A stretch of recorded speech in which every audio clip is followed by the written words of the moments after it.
5 wounded warriors are in the middle of an amazing climb up Mount McKinley in Alaska. It is the highest mountain in North America, more than 20,000 feet.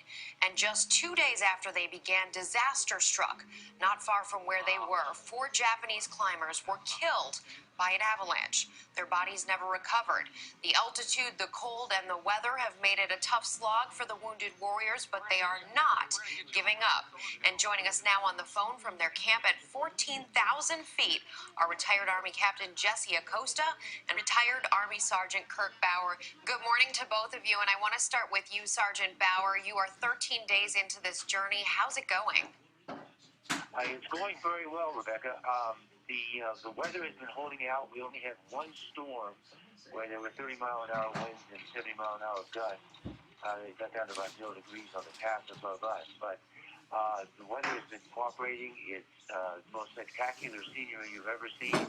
And we've been making slow, steady progress. So now we're at 14,000 feet. I am so happy to hear that from you. I want to ask you, Captain Acosta, we did get this news about the unfortunate incident involving the 4 Japanese tourists who were also climbing the mountain, and a 200-foot avalanche happened and buried them alive. Have you seen anything along those lines in your travels?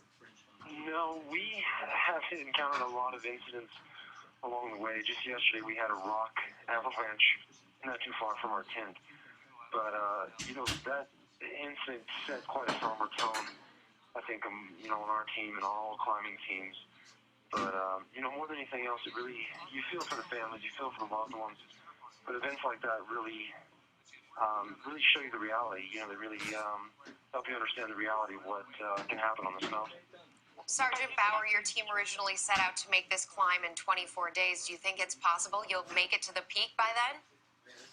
Well, we don't know how many it's going to take. Right now, we're making good progress, but we're going to take it one day at a time, and we expect it to get up there. The weather, of course, is the big factor, and we've been dealing with a lot of, the issues being amputees. Everyone's had to deal with some issues with abrasions and pressure sores and some equipment that wasn't working, but we've been able to address it and correct ways and just keep moving forward. But we do hope to make it around that time, Rebecca, but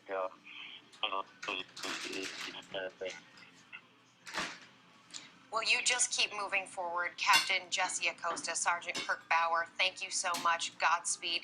You're an inspiration.